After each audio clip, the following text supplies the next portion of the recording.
사이다 무비튼.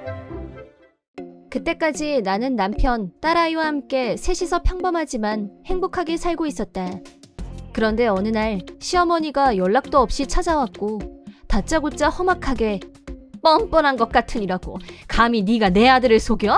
다른 남자애를 낳고서 안주인 행세하고 있는 거 다 알아. 당장 내 아들한테서 떨어져! 라고 폭풍 망언을 쏟아냈다. 무슨 근거로 저러는 건지 너무 현실감이 없어서 나도 남편도 그냥 멍하니 듣고만 있었다. 그때 찰칵찰칵 하는 소리가 주방 쪽에서 들렸고 뒤를 돌아봤더니 처음 보는 어떤 여자가 마실 것을 준비하고 있었다. 시어머니의 난데없는 소동에 정신이 팔려서 누가 들어온 것도 모르고 있던 나와 남편은 동시에 누구지? 하고 깜짝 놀랐는데 그 여자가 뱉어낸 말은 나와 남편을 더욱 놀라게 만들었다. 남의 집에서 허락도 없이 뭐 하시는 거냐고 묻자 앞으로 남편 시중은 자기가 들 거기 때문에 주방은 이제 자기 거라고 주장했다. 그러더니 나더러 남편과 자기는 신경 쓰지 말고 가서 동생하고 행복하게 잘 살라면서 생뚱맞은 소리를 해댔다. 어찌나 웃으면서 친절하게 대답하던지 그게 더 소름 끼치고 무서운 기분이 들었다. 처음엔 남편도 나하고 똑같은 반응이었는데 잠시 후 이 여자의 정체가 전에 같이 일했던 동료라는 걸 기억해냈다. 근데 지금 무슨 말을 하는 거죠? 뭐긴요. 드디어 당신하고 제가 맺어졌고 이제 같이 살 수 있게 됐다는 뜻이죠. 우리 재혼하고 나면 어머님도 모시고 같이 살기로 했는데 괜찮죠? 말씀이 지나치시네요. 내 남편이 왜 이혼을 한다는 거죠? 당신이 뭔데요? 닥치지 못해? 더러운 불륜녀는 당장 네 애 데리고 여기서 나가! 일방적이다 못해 인신공격적인 망언을 듣고 있자니 본능적으로 그냥 분노가 끌어올랐다. 일단 이 황당한 상황을 정리해보자면 여자와 시어머니 말대로라면 나는 이 여자의 동생과 불륜관계이고 여자와 남편은 사랑하는 사이라는 게 된다. 더구나 여자는 임신 중이란 얘기. 정리해놓고도 정리가 안 되는 막장 각이었는데 시어머니는 여자를 부축하면서 동생이라는 남자가 우리 집에 드나드는 걸 이 여자가 목격했다고 거들었다. 남편은 그런 말에 전혀 현혹되지 않았고 허무맹랑한 말도 안 되는 소리라고 일축했다. 귀신을 본 것도 아닐 테고 몇 번씩이나 드나들었다니 대체 목매? 하고 있는 사이 때마침 자주 오는 택배기사님이 배달을 왔다. 그러자 시어머니와 여자가 현관으로 쪼르륵 달려나갔고 택배기사님이 뒤에 서 있던 여자를 보더니 누나? 누나가 왜 여기 있어? 라고 말했다. 실은 내가 하는 일 때문에 매일 한 번 혹은 두 번 이상 물건을 배달해주러 오는 게 일이었는데 그걸 불륜이라고 오해를 하다못해 확신한 것 같았다. 분명히 밝혀두지만 배달 트럭에는 동료가 같이 타고 있기 때문에 불륜 행각을 벌일 틈은 존재하지 않았고 무엇보다 택배기사인 동생분한테는 오래 사귄 여친도 있고 내년에 결혼할 계획까지 세우고 있다며 황당해했다. 그걸로 나에 대한 의심은 완전히 밝혀졌지만 시어머니는 여전히 나를 못 잡아먹어서 안달이었고 여자는 남편의 아이를 임신했다는 주장을 굽히지 않았다. 하지만 택배기사 동생분은 다시 한번 크게 한숨을 내쉬면서 또 허언증 증세가 발동했냐면서 매우 민감한 발언을 했고 우리의 시선이 모두 동생분 쪽으로 쏠리자 충격적인 얘기를 그 자리에서 털어놨다. 이 여자로 말하자면 입만 열면 거짓말이 입벌구로 숨쉬는 것처럼 거짓말을 하는 습성이 있는데 그것 때문에 동생분뿐 아니라 주변 가족 모두 고통을 받고 있다고 했다.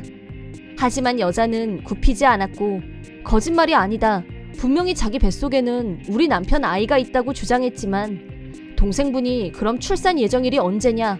어디 말해보라고 하자 대답이라고 꺼낸 말이 내년 11월이다! 어쩔래? 라는 발언에 시어머니조차도 멘붕. 아이가 10달 만에 태어나는 건 삼척동자도 아는 사실. 이 여자 말대로라면 1년 이상 걸려서 애를 낳을 거라는 게 된다. 그래놓고도 자기가 무슨 말을 했는지 모르는 눈치였다. 이쯤 되자 시어머니도 표정이 쎄해졌다. 동생분 말을 들어보니 여자의 허언증은 심각했고 이런 소동을 일으킨 것도 처음이 아니라고 했다. 여자의 주장을 들어보니 남편과 같은 회사에 다니고 있을 때 혼자서 좋아했고 심지어 스토커까지 하면서 쫓아다녔는데 그때 우리 집에 드나드는 자기 동생을 발견하고는 이건 불륜이다 라고 확신. 회사 다닐 때 친했던 동료에게 연락해서 남편 인적사항을 알아낸 후 시어머니에게 직접 연락한 거였다. 원래부터 탐탁지 않았던 며느리, 옳다쿠나 솔깃해서는 여자의 폭주를 뒤에서 밀어주면서 오늘 이 사달로 이어진 거였다. 여자는 이번엔 내가 헛다리 짚었지만 두고 봐. 저 여자 바람 피운 거 맞다니까. 그러니까 이혼하고 나랑 재혼해서 행복하게 살자고. 라고 고래고래 소리쳤지만 동생분이 강제로 끌고 나갔다. 한편 시어머니는 은근슬쩍 도망치려다가 남편한테 엄중 경고를 받았고 내가 용서하겠다고 할 때까지 우리 집 접근 금지, 손녀 만남 금지를 정한 후 시아버지께도 통보했다. 잠시 후 시아버지가 오셔서 시어머니의 무릎을 꿇리셨다. 저녁 땐 동생분한테 얘기를 들었는지 그 여자 부모님이 찾아와서 현관에서 무릎을 꿇었다. 하지만 이런 음모를 조작해내는 여자가 이 정도에서 물러설 리가 없었다. 여자는 남편을 스토커하는 것에서 우리 부부를 스토커하는 걸로 반경을 넓혔다. 남편이 출근할 때 현관까지 나가서 배웅을 하고 왔는데 나가다 말고 남편이 다시 집으로 들어왔다. 왜 그러냐고 내가 묻자 그 여자가 남편이 나오길 기다리고 있는 건지 골목 귀퉁이 사각지대에 숨어있는 모습이 횡단보도 앞 교차로에 설치되어 있는 거울에 정통으로 비쳤다는 거였다. 이쯤 되면 불쾌하고 열받는 차원이 아니라 무슨 일이 생길지 겁도 나고 찜찜하기도 해서 나와 딸아이는 잠시 친정에 가 있기로 결정했다. 남편 혼자 집에 있는 것도 마음이 안 놓이기는 마찬가지였지만 만에 하나 아이에게 무슨 일이 생기면 안 되기 때문에 아이의 안전을 우선으로 생각했다. 친정에 있으면서 휴일에 남편이 오기를 기다리고 있었는데 정신없이 지내고 있다가 남편한테서 여자가 경찰에 잡혔다는 연락을 받았다. 이 여자는 나하고 딸이 친정에 갔다는 사실을 파악했고 한밤중에 우리 집 창문을 깨부수고 불법 침입을 감행했다고 한다. 그런데 마침 남편은 혼자서 밥은 먹냐며 걱정해준 친구가 있어서 친구 집에 가서 밥도 먹고 얘기도 하다가 그날은 친구 집에서 잤다고 한다. 그런 사실도 모르고 남편이 혼자 자고 있을 거라고 예상한 여자는 불 꺼진 방에 잠입을 시도 옆집 분이 창문 깨지는 소리를 듣고 경찰에 신고해 주셨는데 이게 그야말로 굿잡이었다.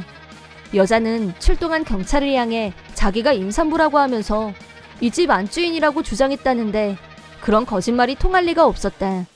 또 한 번 민폐를 끼친 것에 대해서 여자의 부모님과 동생분이 직접 찾아와서 정중히 사과하면서 위자료까지 들고 왔다고 한다. 여자는 범행이 반복되고 현행범으로 체포된 만큼 이번엔 철창 신세를 지게 됐다. 동생분도 계속 미안하다고 했다는데 솔직히 동생분은 아무 죄도 없고 오히려 안 됐다는 생각이 들 정도였다고. 그런 누나를 둔 것도 죄가 되나 싶어서 말이다. 한편 이번 일로 우리 부부는 신중히 상의한 끝에 친정에 들어가서 동거를 하기로 결정했다. 이번 일에 대해 말씀드리자 먼저 동거 얘기를 꺼내셨고 남편 직장 문제까지 아빠가 책임지고 그동안의 인맥을 동원해서라도 알아봐 주시겠다고 하셨다. 물론 동거를 하다가 생각이 바뀌면 근처에 집을 얻어서 나가는 것도 상관없다고 오픈마인드로 말씀하셨지만 엄마와 아빠는 생각이 젊고 개방적인 분들이라 남편도 너무 편해했고 이사가 아니라 2세대 주택을 짓는 게 좋겠다는 말을 하고 있다. 물론 시어머니는 우리가 이사를 가겠다고 하자 격렬히 반대했다. 갑자기 무슨 이사? 네가 쓸데없는 말로 내 아들 흐려놨니? 내 아들이 처가 살이라니 안 돼! 라면서 아들을 붙들어 두려고 쌩 난리를 쳤지만 오히려 남편한테 누구 때문에 이사달이 났는지 몰라서 그러냐며 된통 호통을 듣고는 아무 대꾸도 하지 못했다.